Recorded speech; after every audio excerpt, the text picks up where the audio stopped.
Husband! Yes, wife. Let's read the Bible. But we're atheists. Why would we want to do such a thing? Because we live in small town USA and everyone around us quotes this thing extensively and we have no idea how to respond? That's true. Neither of us grew up with religion, yet Christianity is playing a huge part in our country's politics. We're not scholars or academics, so Sacrilegious Discourse is our first take reaction. And this feed houses our reading of the book of Genesis, and each subsequent book will get its own separate feed too.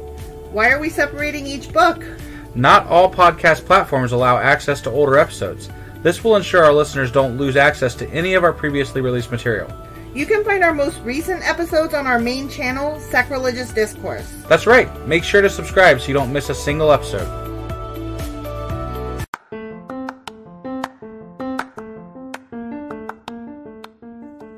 Hey you, welcome to Sacrilegious Discourse. I'm husband. I'm wife. And together we're reading the Bible.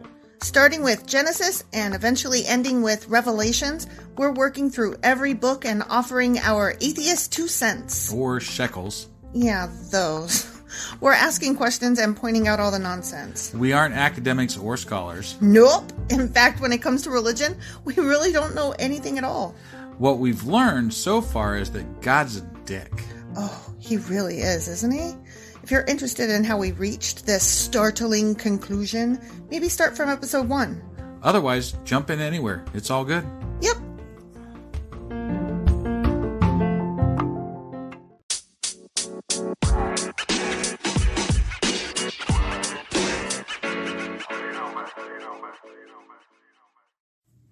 So, do you remember what we read last time? Do I ever? No. Yeah. It was about dicks.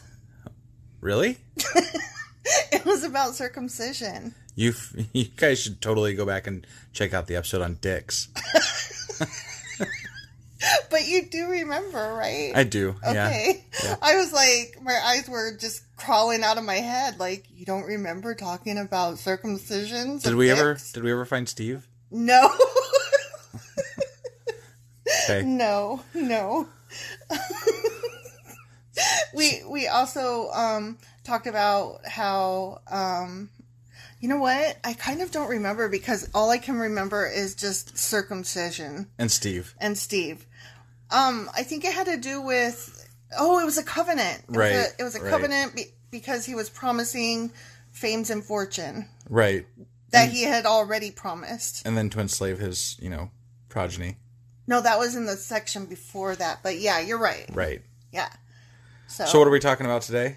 Genesis 18 and 19. Chapters 18 and 19. Okay. Well, let's get a move on. Okie dokie. All right.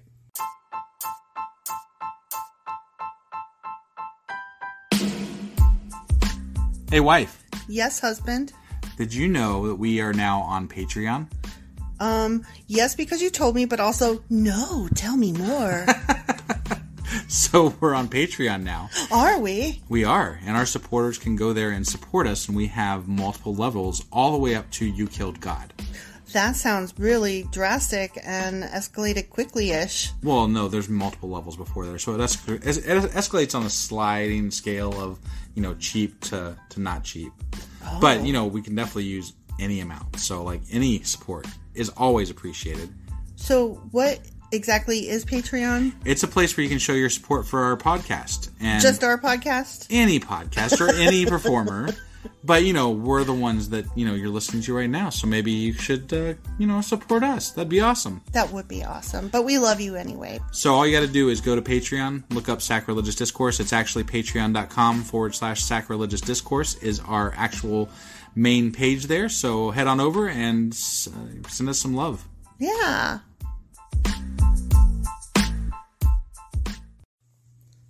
Genesis chapter 18, the birth of Isaac promised. Do you remember? Yeah, this is the legitimate son of Sarah after that girl got raped. Indeed she did get raped, and I don't know why that made me laugh other than it was just so shocking. Well, there's so much rape in the Bible. It's almost comical if such a thing could be laughed at, which rape is it's never like funny. It's like Quentin Tarantino with blood. It's true. There's so much of it that it's like at some point you're just like, Jesus. So to speak. Oh yeah, so to speak. All right, ready? Sure. The Lord appeared again to Abraham not Abraham. Right. Near the oak grove. This is after the dick chopping. Yes, after the dick chopping, the Lord appeared again to Abraham near the oak grove belonging to Mamre. That oak grove seems very important. It does. It came up earlier. It does. Okay. One day, Abraham was sitting at the entrance to his tent during the hottest part of the day. He looked up and noticed 3 men standing nearby. Everything comes in threes. Right. When he saw them, he ran to meet them and welcomed them, bowing low to the ground. "My lord," he said, "if it pleases you, stop here for a while. Rest in the shade of this tree while water is brought to wash your feet." That's nice of him. Well, washing of the feet was like, it was not just a weird thing. It was like a customary act of respect and generosity. Sure. So, just to make that clear in case you didn't know. No, I kind of knew that. Okay. But, like, you know, just they don't know this guy. He's just walking up to an oak tree and they're like, "Hey, dude, let's wash your feet." But it was like if you walked up to somebody and shook their hand. That it was that way. But do you think if he didn't have like a truckload of riches behind him that they would have done the same thing? No. Not at all. Okay, so he's still talking here. "And since you've honored your servant with this visit, let me prepare some food to refresh you before you continue on your journey." "All right," they said. "Do as you have said." So Abraham ran back to the tent and said to Sarah, because you know his ass wasn't washing no feet. He volunteered his wife. Right. So he said to Sarah, "Hurry, get 3 large measures of your best flour, knead it into dough, and bake some bread, bitch." Then Abraham ran out to the herd and chose a tender calf and gave it to his servant, who quickly prepared it. How do you think he prepared it? "Now, calf, I want you to be prepared. I'm probably going to chop you in half." When the food was ready, Abraham took some yogurt and milk and the roasted meat. How did yogurt, like, I don't know. We should look into, like, old culinary stuff. Because, like, how does yogurt preserve out in the deserty areas? Oh, well, I mean, it's just curdled milk, so. Right. I mean, I don't know. Sure. They just ate it right quick. They didn't refrigerate it and go back for leftovers the next day. Got it. Okay, when the food was ready, he served it to the men. As they ate, Abraham waited on them in the shade of the trees. "Where is Sarah, your wife?" the visitors asked. "She's inside the tent," Abraham replied. Then one of them said, "I will return to you about this time next year, and your wife Sarah will have a son." What? Ta-dam! But didn't God already tell him that? Yeah, God now already... some dude at an oak tree is telling him that. Yeah. Okay. And why does he know she's going to have a son? Is he going to do something to make that happen? These are special guys. Oh, these are special guys. And they're like the 3 kings or something? That's what I was wondering. Remember I said everything comes in threes. It's either ominous or awesome. Who knows? 3 horsemen? Or no, that's 4 horsemen. 4 horsemen. Now there's 4. Yeah. And then 7 deadly sins is 7. So, I mean, not everything comes in threes, but threes are a thing. Right. Sarah was listening to this conversation from the tent. Abraham and Sarah were both very old by this time because they were in their hundreds. Right. And Sarah was long past the age of having children. So she laughed silently to herself and said, "How could a worn-out woman like me enjoy such pleasure, especially when my master, my husband, is also so old?" Husband. Is the pleasure having the child? I was wondering... Or the sex leading up to the child? I don't know, because it sounded like she's saying, "How could I have any of sex?" Right? I don't know, but, yeah. Because, I mean, it doesn't matter how old you are, you could still, at least attempt to have sex. Right. So, that part doesn't make sense necessarily. Right. But the having of the child definitely is not pleasant. I mean, there's a pleasantness to it. There's a pleasantness of having a life growing inside of you and... the bonding. Sure, but the part where you have the baby. Yeah, that sucks. Dude, you can have that. Then the Lord said to Abraham, "Why did Sarah laugh? Why did she say, 'Can an old woman like me have a baby?' Is anything too hard for the Lord? I will return about this time next year, and Sarah will have a son." Keeping control of your people is too hard for the Lord. Right? Sarah was afraid, so she denied it, saying, "I didn't laugh." But the Lord was like... Wait, now she's lying? Yeah. Wow. But the Lord said, no, you did laugh. So what? Who gives a shit? Yeah, I hate it when I doubt magic. Right? I should totally be held accountable for assuming that the shit that you're spewing is nonsense. Right. What? Plus, you always come and talk to Abram, and... Yeah. Like, you never talk to Sarah that I've heard. Okay, and like, listen. Not much, anyway. If you, husband, came up to me and said some magical bullshittery, I would not believe you. Right. I love you exactly. dearly. I would assume you got conked on the head. Right. Especially, I don't even have a uterus now. So if you told me, wife, you are going to have a baby. I mean, if I was 99 years old, I'd be like, I might be dead next year. But still, like, not only am I old, but, yeah, I would be like, you are very silly. And apparently those timelines with, like, life and stuff were very rigid back then. You get to live that 120 years. I guess. Or something. I guess. Okay, we're at the next section, same chapter. Okay. Abraham intercedes for Sodom. Then the men got up from their meal and looked out towards Sodom. As they left, Abraham went out with them to send them on their way. Should I hide my plan from Abraham? The Lord asked. For Abraham will certainly become a great and mighty nation, and all the nations of the earth will be blessed through him. Okay, Lord, I gotta interrupt you. You already told him this plan, right? So it's a bit late I was literally scratching my head, like, dude, you already, we covered this. And moreover, like... Didn't we cover this, like, maybe multiple times almost? Yes, because this shit is repetitive. Right. I have singled him out so that he will direct his sons and their families to keep the way of the Lord by doing what is right and just. Right, that's a whole covenant, like, chopping dick thing. Yeah. Then I will do for Abraham all that I have promised, including including keeping his progeny slaves for 400 years. Right. So the Lord told Abraham, I have heard a great outcry from Sodom and Gomorrah because their sin is so flagrant.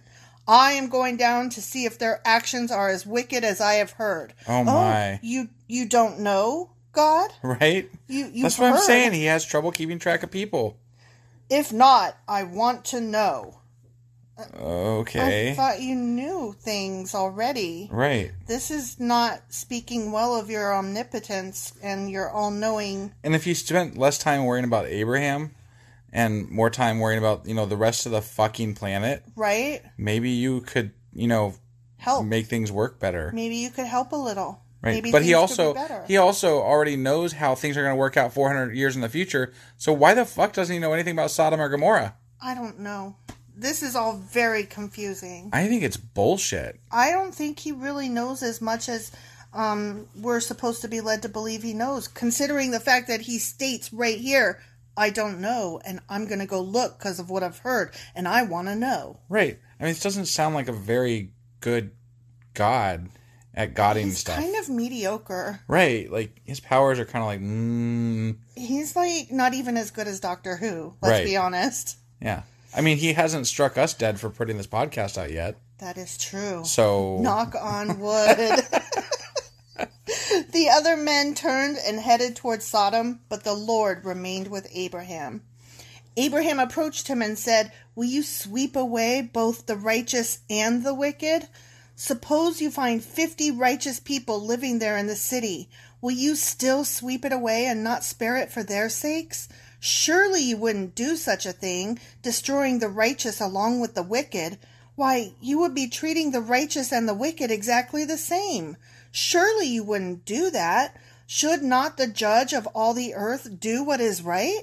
I mean, that sounds like a fair plea to me, but You're asking the big dude who drowned an entire planet. Right. So, including the small furry animals that scurry across the earth. Oh, you really like them scurrying animals. Well, I mean, I just think it was completely unfair that he killed everything. Everything. Because he was pissed off at humanity. Right? It sounded to me like he was really just throwing a temper tantrum, let's be honest. Right. Yeah, totally. And the Lord replied, If I find 50 righteous people in Sodom, I will spare the entire city for their sake. But not 49. But not 49. Or even one. Right. Like, sorry, one good person, but, You were born in the wrong place at the wrong time, so you get to die. Fuck you. Right. Nice. Then Abraham spoke again. Since I have begun, let me speak further to my Lord, even though I am but dust and ashes. Suppose there are only 45 righteous people rather than 50. Will you destroy the whole city for lack of 5? And the Lord said, I will not destroy it if I find 45 righteous people there. Now we're negotiating. I know, right? Then Abraham pressed his request further. Suppose there are only 40. And the Lord replied, I will not destroy it for the sake of the 40. Please don't be angry, my Lord, Abraham pleaded. Let me speak. Suppose only 30 righteous people are found. Come on, take bigger swings here. He's biting at everything so far. Yeah, but I mean, this is like if Abraham's the salesperson, God's buying everything he's selling. So it's true. And the Lord replied, I will not destroy it if I find 30. Is the voice and tone that I'm attributing, do you feel that it accurately reflects what's happening? Could you just get to the point, Abraham? Come on. Just say 1. What about 1? Then Abraham said, since I have dared to speak to the Lord, let me continue. Suppose there are only 20. Oh my God, how many times are we going to do this?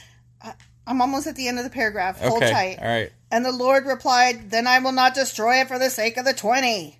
Finally, Abraham said, Lord, please don't be angry with me if I speak one more time. Suppose only 10 are found there. And the Lord replied, then I will not destroy it for the sake of the 10. When the Lord had finished his conversation with Abraham, he went on his way, and Abraham returned to his tent. Why did he stop at 10? I mean, he probably figured out. Is 10 is a number that's easily sacrificed, apparently? I think he probably felt like, dude is getting really pissed off at me, and I am walking on thin ice. That's what I'm saying. Take bigger swings, dude. Just go straight to 1. I don't know. I mean, I think he did okay. I mean, he got him down from 50 to 10. Yeah. That's decent. But he took 4 bargaining chips to get there. But what I want to know is, we know what's going to happen. And so are you fucking telling me there were not 10 righteous people in that entire fucking city? Apparently not, which I call bullshit. I have to wonder because, God was all talky with all these fuckers out here. Mm-hmm. And he didn't show himself once to anybody in Sodom or Gomorrah? Right. And they're all just like, party! Yeah, I mean, when the cat's away, the mouse will play. I guess. Why didn't he talk to somebody? I mean, all he'd have to do is open his damn mouth. He was just a little bit too caught up in Sarai and Egypt and giving Abraham riches and shit. Yeah. And enslaving people. Well, that's the end of chapter 18. All right. Let's see what happens to Sodom and Gomorrah. I have a inkling of an idea. As do I. Yeah. Stay tuned.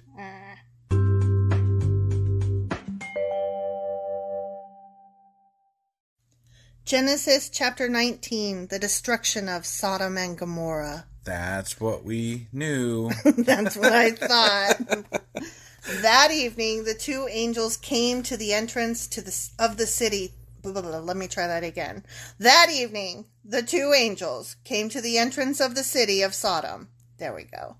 Lot was sitting there, and when he saw them, he stood up to meet them. Lot is Abraham's nephew? Nephew, yeah. Okay, just checking. Then he welcomed them and bowed with his face to the ground. My lords, he said, come to my home to wash your feet and be my guests for the night. You may then get up early in the morning and be on your way again. Oh, no, they replied. We'll just spend the night out here in the city square. But Lot insisted, so at last they went home with him. Lot prepared a feast for them, complete with fresh bread made without yeast, and they ate. I don't know why. Angels need to eat, apparently. Are these angels? Because that's what you just said. Was it angels? Oh, yeah, my bad. 2 angels. Yep, you were right. Sorry, I was caught up in the fact that I couldn't read.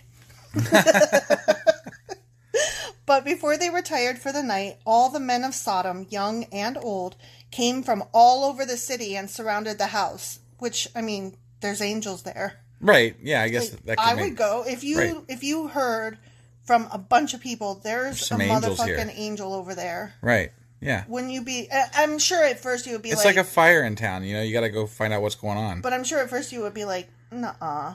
Right. But then if your mom came and was like, no, I'm for real, I saw it with my own eyeballs. Right. Then would you be like, let's go check this out, wife? Right. Yeah. They shouted to Lot, where are the men who came to spend the night with you? Bring them out to us so we can have sex with them. Whoa, that escalated quickly. I did not anticipate that, did you? No, I did not. There was just no lead up to that, apparently. Whoa. I'm sorry, I can't. Boom, let's have sex. Whoa.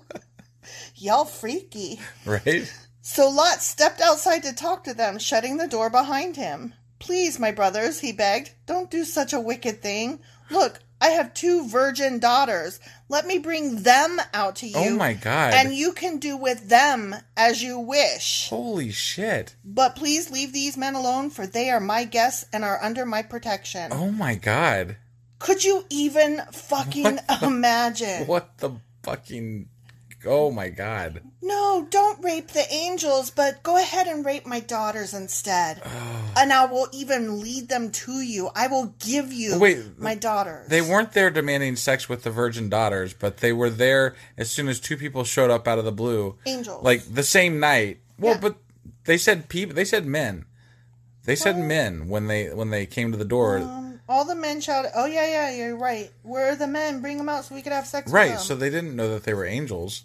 Oh, you know what? This is where all of those Christians get their anti-gay stuff. Because it's all the men showed up saying, bring the men out so we can have sex with them. Sodomy came from Sodom and Gomorrah. Yeah, so. For some reason, I didn't put it all together. Right. So he's like, no, don't have sex with the angel mans. Right. Instead, rape my daughters, because it's much, much better to have sex with girls.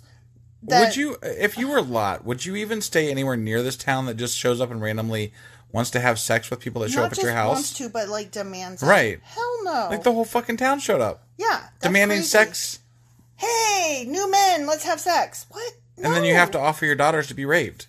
Yeah. Like, I'm like totally not okay with that in any way whatsoever. This sounds really bad. And so I could understand why God would be like, this town is fucked. Well, yeah, if that's actually what's happening, that's crazy. But it has nothing to do with men sleeping with men, just to keep the record straight. Like, I do not want anybody to think that I am anti-gay. No, it's the demanding of sex and then raping. Yeah. That's... Yeah, that's just weird. You don't go up to anybody's house ever and, man or woman, say, bring out your sex tools.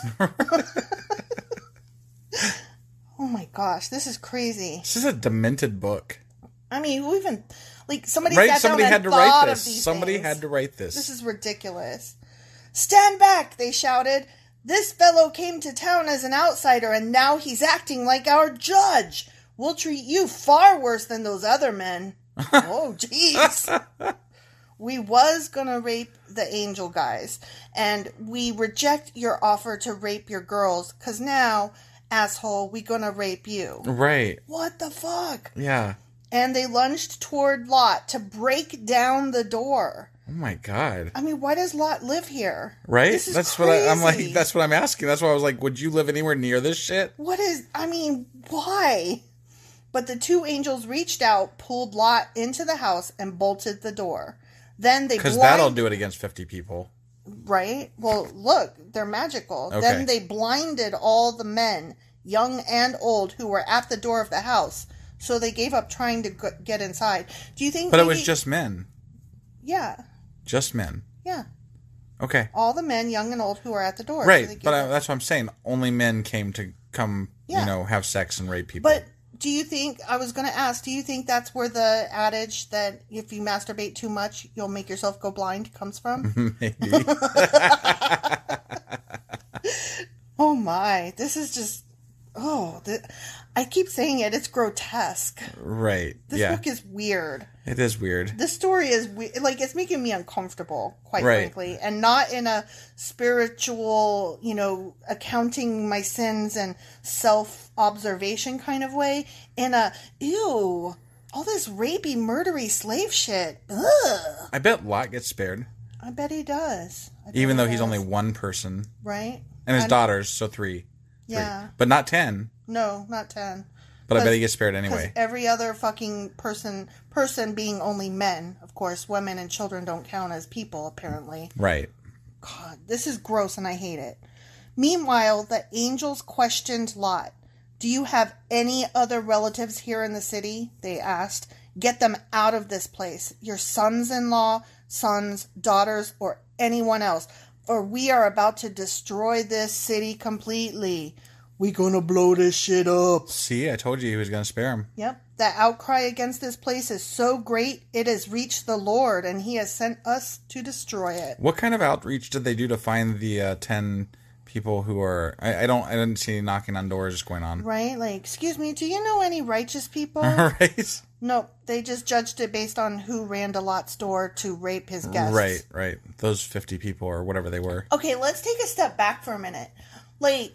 Okay, so everybody sees Lot has new guests in his house, and we're just assuming, like, the whole town is weird. But what if it was something else? Like, what if Lot was known for throwing sex freak parties, right? And that's why they came to the door, and Lot's just playing it cool, like, I would never. No, because they were going to treat him worse. Remember, they were mad that they wouldn't let him. Well, maybe they were mad because they were like, you invite us to all your other rape parties. Why can't we come to this one? You keeping the angels to yourself? I just don't know how his daughters got away with not being raped so long. Maybe they didn't. Well, he said they were virgins. Oh, that's true. So. And he would know because I'm sure, he gets knuckle-deep up in their hymen to find out. God. So Lot rushed out to tell his daughter's fiancés, quick, get out of the city. The Lord is about to destroy it. But the young men thought he was only joking. Oh, shit. So wait. His daughters were engaged? Yeah. The virginal daughters were engaged? Apparently. Okay. I don't know, dude. I'm just reading what's here. I'm sorry, but he was going to offer to have them be raped anyway. Yeah. Mm-hmm. Okay. Don't rape the angels. Rape the girls. I'm just trying to wrap my head around this. There That's all. have to be rape. That's what, I just don't understand why there's so much rape. So much rape. This book is all about sex. Right. I am not okay with this. Yeah. This is not a they should just rename it Rape Bible. Yeah, the big book of rape. The big book of rape, yeah. Gross. At dawn the next morning, the angels became insistent. Hurry, they said to Lot. Take your wife and your 2 daughters who are here. Get out right now or you will be swept away in the destruction of the city. When Lot still hesitated, the angel seized his hand and the hands of his wife and 2 daughters and rushed them to the safety outside the city, for the Lord was merciful. When they were safely out of the city, one of the angels ordered, Run for your lives and don't look back or stop anywhere in the valley. Escape to the mountains or you will be swept away. Oh no, my lord, Lot begged. You have been so gracious to me and saved my life, and you have shown such great kindness, but I cannot go to the mountains. Disaster would catch up to me there, and I would soon die. See, there is a small village nearby. Please let me go there instead. Don't you see how small it is? Then my life will be saved. Why would the mountains kill him, I wonder? I don't fucking know. Okay. I'm still caught up on rape. I mean, if God/angels are telling you to go somewhere, don't you just be like... I just go. Okay. Okay, bye, thanks. You're gonna take care of me, right? Like, we're good? I'm just gonna... Or why don't I just head towards my, uncle, Abraham? Right? I heard he's got a great deal with God. Right, yeah. All right, the angel said. I will grant your request. I will not destroy the little village, but hurry, escape to it, for I can do nothing until you arrive there. This explains why that village was known as Zoar, which means little place. Lot reached the village just as the sun was rising over the horizon. Then the Lord rained down fire and burning sulfur from the sky on Sodom and Gomorrah. He utterly destroyed them, along with the other cities and villages of the plain, wiping out all the people and every bit of vegetation. Well, I mean, at least he didn't destroy the entire world this time. No, just 2 fucking cities full of people. Right. The half of which were women who probably couldn't even help their situation. They didn't try to find any righteous people. They did not do any polls. Right. The whole thing was bullshit. Maybe they needed Survey Monkey. They did. That was a free plug, by the way. I mean, it was something. Right. But Lot's wife, Kate, looked back as she was following behind him, and she turned into a pillar of salt. God damn it, Lot's wife. Damn. I mean, that's harsh. They said, don't look back. They said, get the fuck out, don't look back. And she looked back. Well, that sucks. I knew that was coming because I knew that that's some kind of lesson, but for the life of me, I don't understand what the lesson is. Well, you blindly follow God, right? Like, God's word is God's word, and if you go against it, you're going to turn into a pillar of salt. Except for sometimes you don't. Right. Sometimes you because Abraham was able to question God. Right. And so was Noah. Right. Yeah. So you just never know, but this time... Depends on if you're the hero, and you can't know until it happens. And she was a woman, too, so it seems like men have more leeway than women do. Right? Like, men get away with everything. And women just get raped. Yeah. And turned into pillars of salt. Yeah, sucks. Abraham got up early that morning and hurried out to the place where he had stood in the Lord's presence. God, it doesn't even look like Abraham. Oh, okay. All right. The uncle. The guy. Yeah. No, I just jumped back to, okay. Yeah, and there was like no... Meanwhile, right. back at the ranch. Right. Abraham got up early that morning and hurried out to the place where he had stood in the Lord's presence. He looked out across the plain towards Sodom and Gomorrah and watched as columns of smoke rose from the cities like smoke from a furnace. But he didn't get turned into a fucking pillar of salt. Maybe he wasn't close enough. Whatever. Otherwise, they might have given him direction not to look that way. Whatever. Yeah, I don't know. It's a man's world. But God had listened to Abraham's request and kept Lot safe, removing him from the disaster that engulfed the cities on the plain. Okay, now we're going back to Lot. Okay. Afterward, Lot left Zoar because he was afraid of the people there, as well he should be. Were they trying to rape people too? Right, and he went to live in a cave in the mountains with his only 2 daughters. Wait, so he still went to the fucking mountains? Yeah. Okay. And it doesn't even look like he cried about his wife being gone. Right. Like, oh, well, stupid bitch. One day, the older daughter said to her sister, there are no men left anywhere in this entire area. Well, shit. So we can't get married like everyone else that doesn't live here. Right. Everyone else that's not here. Yeah. And our father will soon be too old to have children. Come, let's get him drunk with wine and then we will have sex with him. What the fuck?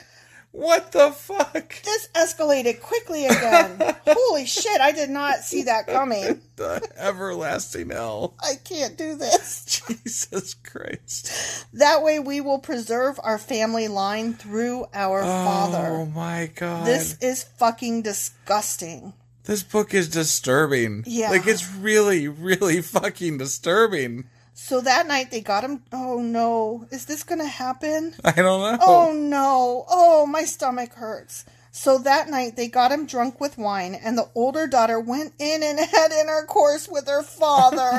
Oh, why? Oh, I didn't know that was going to happen. Did you know that? No, I don't think they cover this one in Bible school. This is not okay. Oh. He was unaware of her lying down or getting up again. That's rape. He was unaware, yeah. Because they got him drunk. Right. And then rode the pony. Yeah.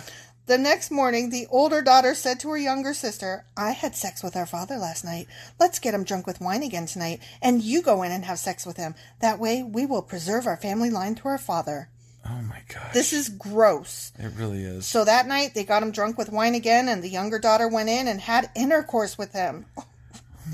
As before, he was unaware of her lying down or getting up again. As a result, both of Lot's daughters became pregnant by their own fucking father. Oh my God. When the older daughter gave birth to a son, she named him Moab. He became the ancestor of the nation we now known as the Moabites. When the younger sister gave birth to a son, she named him Ben-Ami. He became the ancestor of the nation now known as the Ammonites. That was gross. So, no issues with this. Like, God's okay with this? Because, like, they're fathers of nations. I guess. Okay. This is not sitting well with me. This right. book is that horrible. just took a I mean, before it was, like, funny, even though there was kind of, like, no, there was definitely too much rape. Definitely. But then these chicks, for no reason, just raped their father. I mean, I guess at least there's, not the women are raping as well as the men. How is that better? It's not. I didn't know all this happened, and it's very unsettling. It seems to me that rape was just an okay thing back then. It seems to me like this is a book that, why do we celebrate it again now? I really don't know. Ugh. Okay. It just gets worse. Before it was just dull, but now it's horrific. Right. Let's go back to We haven't even got to Revelations yet, so. Revelations is the last book. We're still in the first book. I know, but I hear it's awful. I don't think awful things happen. I think it's just really dull and weird. Oh, okay. So, like, that's when we should get our listeners to, like, smoke some weed and... I think the people that wrote this shit were smoking weed. I think they were doing more than that. Probably. Probably raping people, too. God, so gross. Oh. Okay. All right. That's the end of the chapter. Yeah. We'll see you guys, Thursday. Let's see. Yeah, Thursday. All right. Bye. Bye.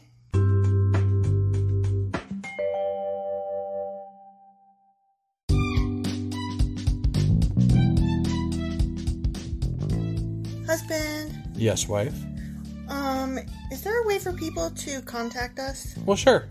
They can get on our Twitter account. We have a Twitter account? We do. What is it? It is sacrilegious_D. Like D for Discourse? Yeah, they wouldn't let me put the whole thing, so I had to shorten it to _D. I hate them. Yeah, that's disgusting. How do you spell sacrilegious? Do you know? I don't want to. Just look it up in a dictionary or something.